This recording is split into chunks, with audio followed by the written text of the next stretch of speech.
Hello, I'm Ben, and I make music under the name Harder Than Concrete, which is a terrible pun, I'm afraid, but I can't change it now.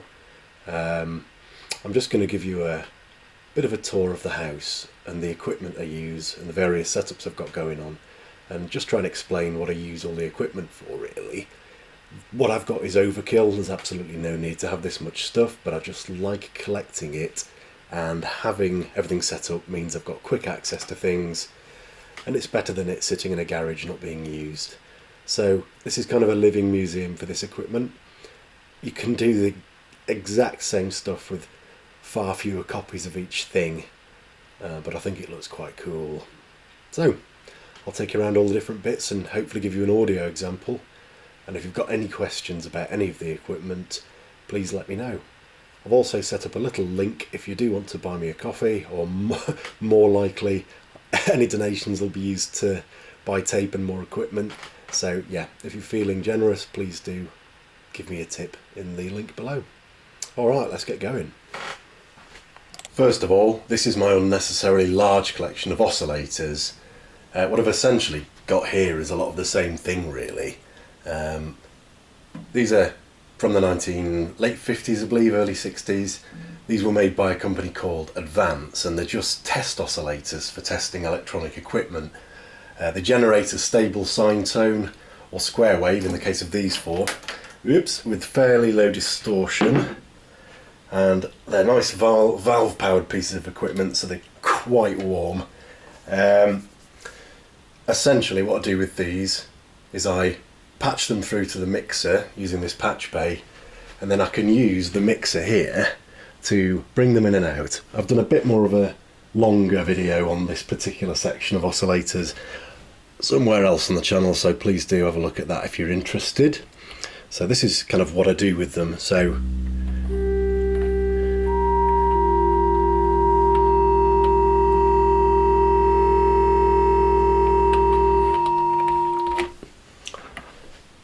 obviously you can sort of play it using your hands on the mixer, or you can record bits to tape, cut them to the length you want and combine them that way. But they're really nice looking, I think. I've had a few different versions of these. I actually sold off about 5 or 6 of them and moved to more modern, smaller oscillators, but ended up selling the newer ones and buying some more of these. They're quite common. They turn up on eBay, about 50 quid each, something like that, or less. Pretty easy to fix, so I'm told. I just sort of prattle around in them and change the odd thing until they work. Capacitors are usually the first thing to go. Sometimes just a valve's missing and they come to life as soon as you change it. But yeah, I like the very precise control you get using the knob on the front. They go from 15 cycles a second or 15 hertz up to 50,000 hertz, so there is a lot of useful audio stuff in there. Like I say, these four can do a sine wave or a square wave. These four can just do a sine. These are similar to the ones used at the BBC Radiophonic Workshop in the 1960s, their golden age, or first golden age. They had a slightly newer model from the mid-60s, which was white with a blue metal case. I did have some of those as well. I think I had 4 or 5, but I again sold them off to buy new things, only to replace them with more of these. So things in the studio do come and go as I become cash poor and need to get some cash, so I'll sell them, get some in that I need for a particular project, maybe sell that and then buy a load more. So they're easy to come by, really nice to play with. This is another thing in a similar vein. It's just an oscillator, so it does the same thing, does exactly what it says on the tin. It oscillates. Is that the right one? Nope, that's number 6.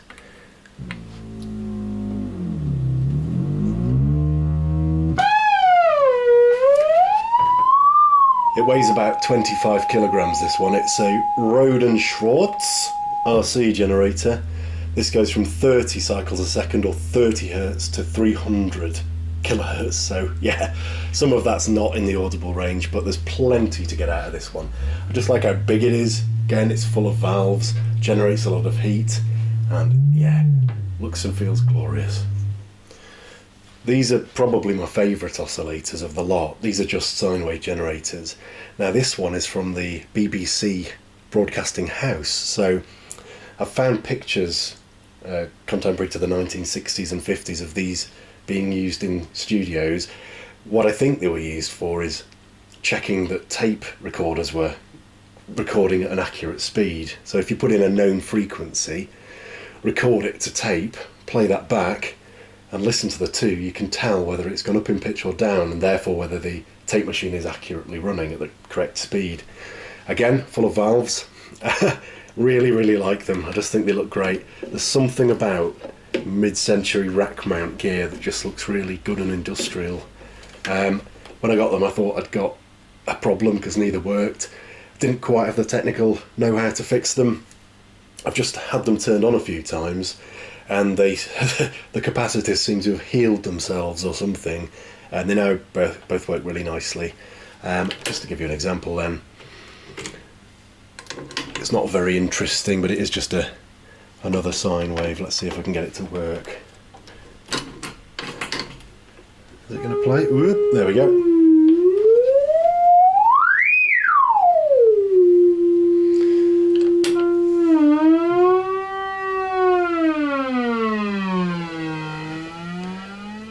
Yeah, they're great fun. I do like those. One of them needs a proper old dial putting back in it. Someone's put a horrible cheap replacement in, but it's on the to-do list. Very heavy, all of this stuff. I think this stuff here in this section is about 300 kilograms. I'm about 120 kilograms, so I'm always a bit worried about the floor, but touch wood, nothing's gone wrong so far. This next thing is actually radio equipment, but a tiny part of it is audible. So this is great for weird sci-fi effects. Let's take a signal out of it and I can show you what I mean.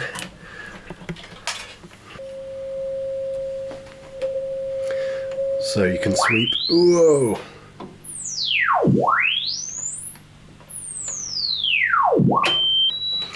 I really like the robust mechanical feel of this one. To change between the different frequency bands, it gives a really good solid click, and the light switches as well. It looks like it should be controlling a nuclear reactor, but all I use this, again about 25-30 kilo piece of equipment for, is little swoops like that. So it takes up a lot of space, completely unnecessary, but it looks really nice. Big dials, fun to play with, tactile, and it acts as a nice little shelf for these as well. Patch bay, I resisted this because I didn't think I'd get much use out of it really, but I'm glad I got them. They're just Behringer cheap patch bays. They do the job. This one is a way of getting sounds into the sequencer I've got set up here, which I'll go into in a minute. And this one is all mixer and tape machines, ins and outs, effects, so I can easily route things without having to get up and mess about with too many cables, or if I do have to mess around with cables, at least it's all here. And having the wires hanging there looks great as well. And I won't lie, that's 95% of why I've got this. It just looks nice. I'm cheating a bit here. This is a Eurorack section, if you like. Some of the stuff this does, I did have old equipment for, but it was too difficult to maintain or too unreliable. So got a ring modulator. That's a must for any radiophonic or experimental music studio, isn't it? There's a mod amp, a sample and hold, which is useful for generating signal for other bits of equipment, and these mix sequencer modules. These modules are all based on the 2500 ARP synthesizer, and this mix sequencer is amazing because you can plug however many inputs in you want in there, so 8, and I've got 2 banks of this, and then you can tell it to cycle through them one after the other. So it's a kind of sequencer, if you wish. You can get that through cutting up tape and putting silence in and stuff, but this replaces a Brulenkier microphone multiplexer I got after I saw it in a Heinbach video. It blew up after about 10 minutes, and I don't know why, so it got sent back. It wasn't my fault. But yeah, they do the job nicely. I don't really use them, if I'm honest, for anything other than live performance, because I prefer to do it on tape, but they're a bit of a hack and a shortcut, if you like, to getting sequences of stuff.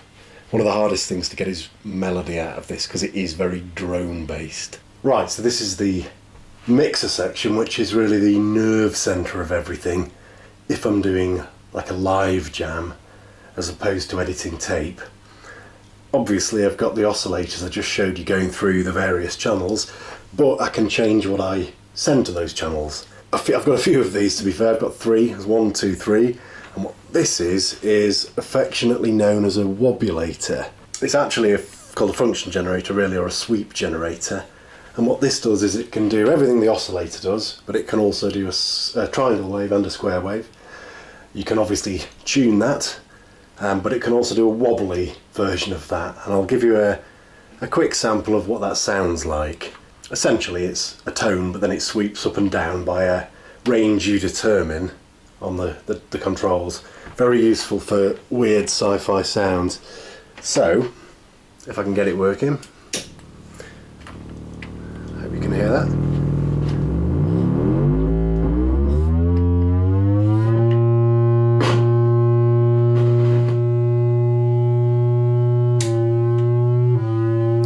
So that's a sweep of 1 second, and that's a sweep width of 5%. We can go up to 10%, 25, 50, and 100.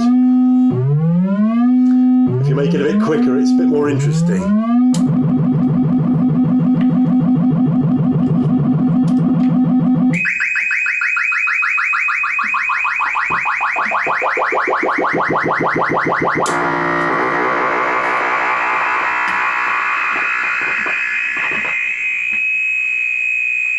Obviously, if you apply effects to that, like reverb and delay, you get some good effects. So let's do that.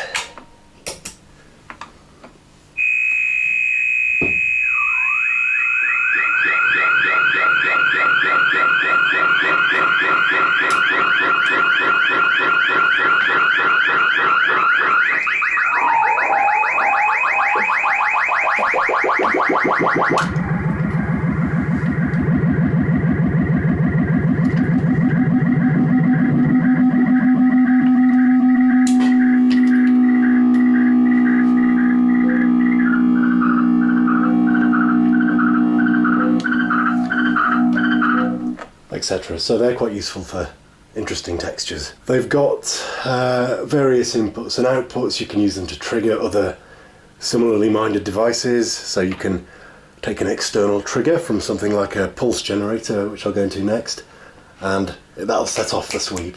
I've got a much bigger and much older version of that in the Broom and Kier beat frequency oscillator over there, but these are more compact. And like I say, I've got 3 of them because if you have 3 of them very close together and blended together, you can get some really weird sounds. I also have a problem in that if I get something, I always have to get more than 1 copy. I don't know why, but I tend to go nuts when I like something. This is a pulse generator. It's quite loud as well, isn't it?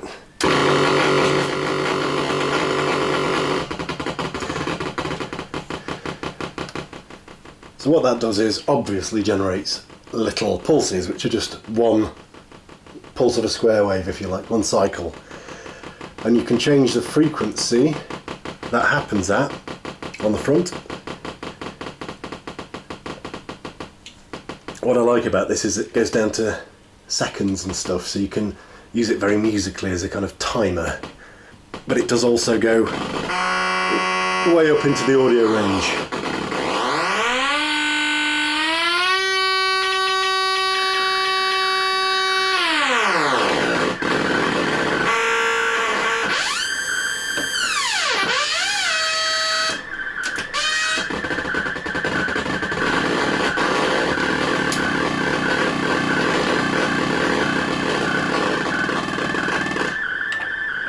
Pretty useful. You can use that to trigger this. What this is a it's called a burst generator, which is quite nice. Essentially it's a gate. So you can take a signal from a source such as this, and I'll try and demonstrate that now. And what that signal does is it opens and closes an audio gate. So if I stick this on here, And then I take a signal I'd like to chop up. So let's take this that we've just been using. That audio signal is now going to go through this device, okay? But the gate will open and close controlled by this. The big problem in this sort of equipment, because it's not designed for music, is sort of transients and non-drone sounds. This is one solution. So this is the gated signal output I'm taking out of this side, and I'm going to use a jack cable to patch that into the patch bay so we can listen to the results. Why is everything I do difficult? Let me get a longer cable.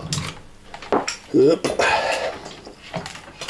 Right, so again what I'm doing is patching the audio output of this into the mixer so we can listen to it. Let's go for channel 16. Right, after much messing about, I had it wired up wrong. So, I'm going to gate the signal now using this.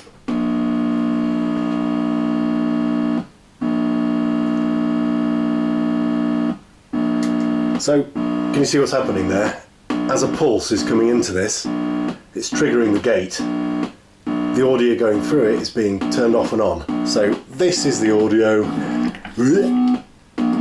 And this is creating the signal to turn the machine on and off. So I should be able to slow that down or speed it up.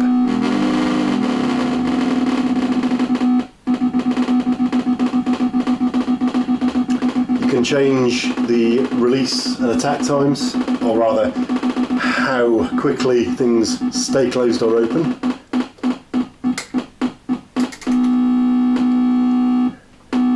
But yeah, love it, great. Looks great as well, and it's just the right size to sit on top of this noise generator, which I'll come to next. Thank you very much. Next on the list is a Brüel & Kjær 1405 white noise and pink noise generator. This has an inbuilt compressor as well, which is very nice to have. This has a little oven in it to keep the components at a stable temperature so that it makes the nicest, most boutique white noise you've ever heard, I guess. Let me show you what I do with that. First of all, I'll patch the output of that white noise generator there into the EQ I've got here. Right, so this is going to go into the input of EQ channel 1, and then I'm going to take an output of that and stick it into channel 16 on my mixer.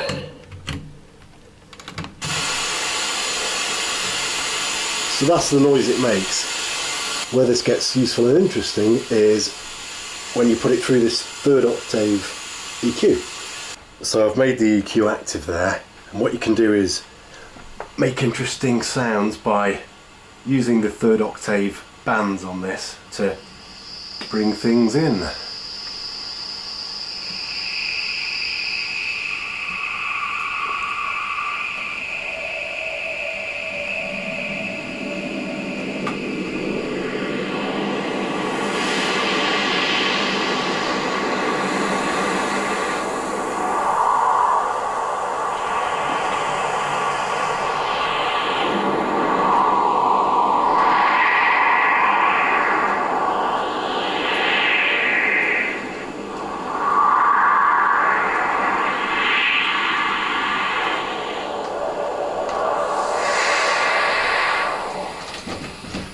Very nice.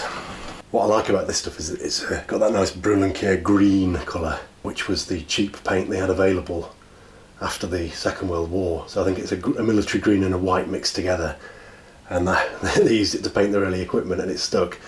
I think Farnell, who manufactured this, might have been trying to get a bit of the action there with that bluey green. This is a 8006A word generator from Hewlett Packard. I won't even try and explain what this is, but I use it to create interesting patterns and clicks and stuff. I'll just give you a quick demonstration. If you want to know more about this, I'm just going to direct you to Heinbach's video on it, because I can't begin to explain it as well as he does. So you can get it to do patterns with the data content, which is quite cool. Again, you can use it to trigger things, or you can just treat it with reverb and stuff. to make interesting textures and patterns.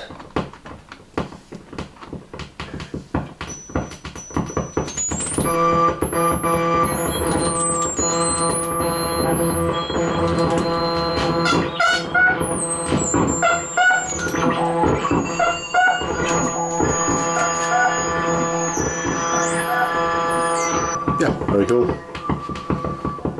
Next on the list is this lovely, enormous, very heavy Brüel bandpass filter. This is the 1615 third octave and octave bandpass filter. It's a passive filter. Again, Baxter had a much better video on it than I ever could, so go and look at that. But this is something I use for filtering sounds, obviously, especially white noise, to be honest.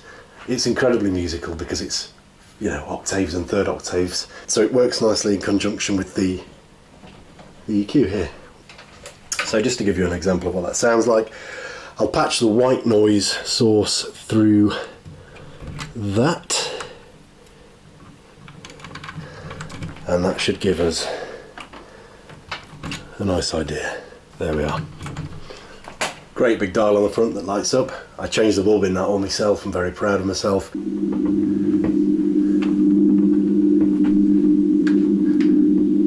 So I've got a little bit of delay and stuff going through this.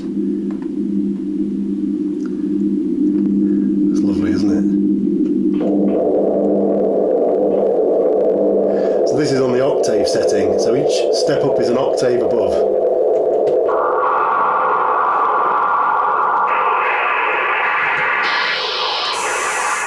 If I change it to a third of an octave, it's even more musical.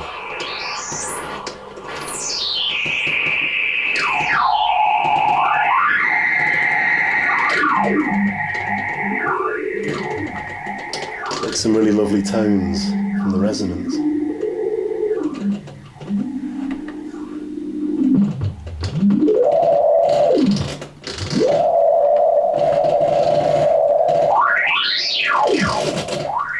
Yeah, absolutely love that one. Great fun to play with. Takes up way too much space. There's a theme evolving, isn't there? You don't need it and it takes up loads of space. It's expensive and heavy. Blah blah blah. But yeah, looks cool. Nice light bulbs and dials. Just at a shot, I don't know if you can see it, I've got a couple of guitar pedals. I've got just a simple reverb and delay guitar pedal and a really horrible tape delay emulation. I've just sold my WEM copycat because I just wasn't getting enough use out of it. It was also a single speed model, so I couldn't do tape speed change effects, so I thought, well, I'll get rid, buy something else. Very important to have plants to make the studio look a bit less like a psychopath's lair.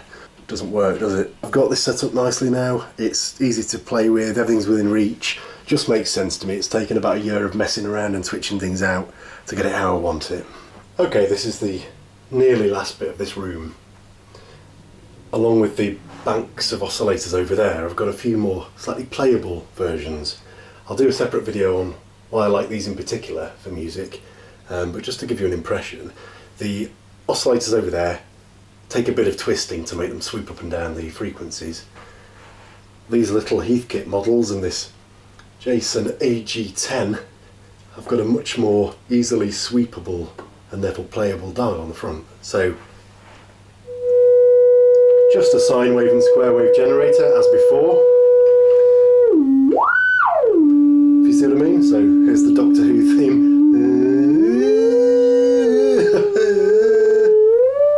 Yeah, I can't play it, but you know, that's what it does. It also does a square wave. Put a few effects on it and it sounds great.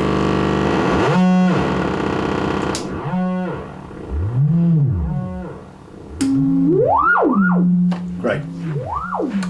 Mechanical stopwatch, which is brilliant for timing stuff. Just by default, a lot of what I do is at 120 BPM, so it also works nicely as a metronome. Just in the spirit of not having too much digital technology at my disposal, I thought I'd get myself a nice analog stop clock, and it's brilliant actually. Obviously it's nice and big so you can see what you're doing. Because so much of the stuff I do relies on timing things to get the right sort of length of tape recorded, etc., to build up the composition according to the plan I've made, this is invaluable. I really wish I'd got one earlier. It also is a good mechanism to stop me from making too many like 35-minute boring noise jams, which I enjoy but probably no one else does. So if I aim to let the yellow hand move to 5 minutes and stop, that's probably enough for most people. Yeah, obviously there's the Revox variable speed tape machine.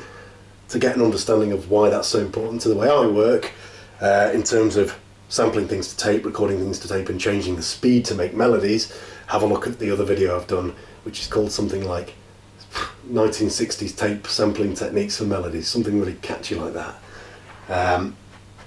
That's probably the nicest machine I've got, semi-pro. Everything else I've got is kind of garbage apart from the ferrographs upstairs.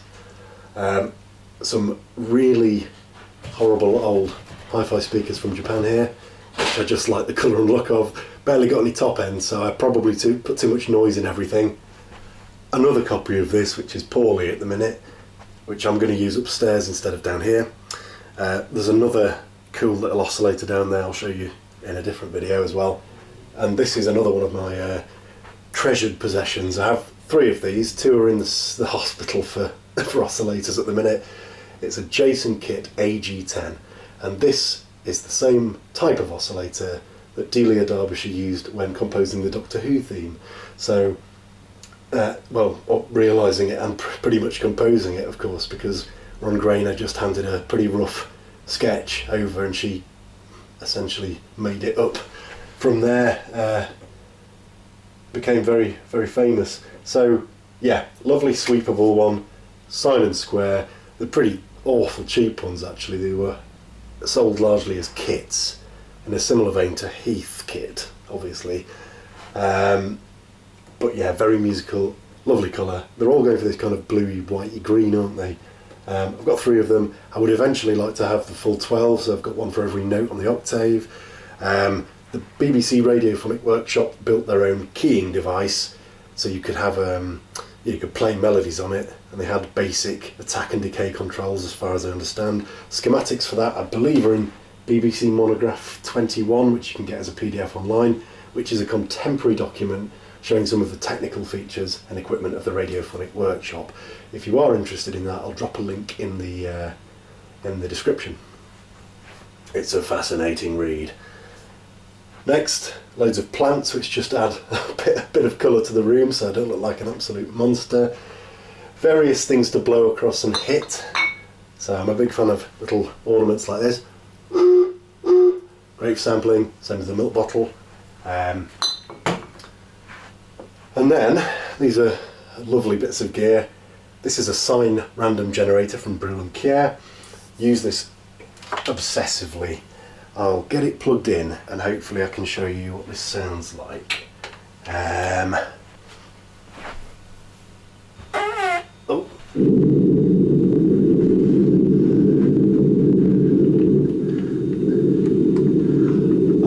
Great. What I will say is, as a 20 stone man, there's an awful lot of bending down and farting goes on in here. It's really horrible trying to navigate under tables and stuff, which is why I've taken so much time to set it up nicely. So essentially it's a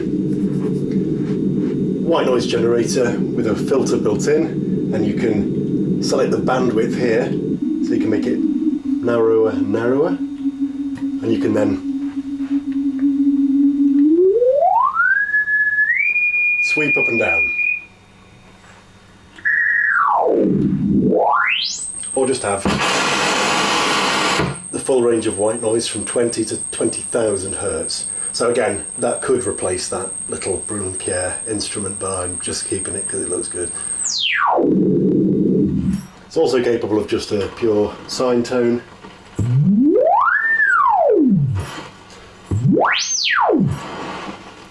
Just fantastic, isn't it? This is a little bit poorly at the minute. This is my wobulator. So this is a Brüel & Kjær beat frequency oscillator, which is not functioning as it should. Essentially it makes the woo woo woo woo woo sound that I showed you on the function generators over here. So you'll have to imagine that because it's a bit fried at the minute. I think a capacitor has died. It keeps coming back and then dying, this machine. It was sat here for about 3 or 4 months, not really working, just kept turning it on every day for a little while, letting it kind of warm up, and then it just came to life for a glorious few weeks. If you want to hear what that sounds like, I've done a short just on that. It's really cool. Again, this one's full of valves. This one is the transistor version, so this probably will be easier to fix. Obviously the next part is my beloved collection of Tandberg 15 tape machines. I think I've got probably about 15 of these still, and I've just sold a load of them. I think it was 9 of them set up in a grid in a previous version of the studio because I was mainly focusing on tape loops at the time. So it made sense to have a huge bank of these at my disposal. Because I'm now leaning more towards the kind of live performance and trying to, generate interesting sounds electronically rather than just record them and manipulate them, I've, put more space to the oscillators and stuff. I don't want to have too much weight in this room, especially in the bay window, because I feel like it might collapse.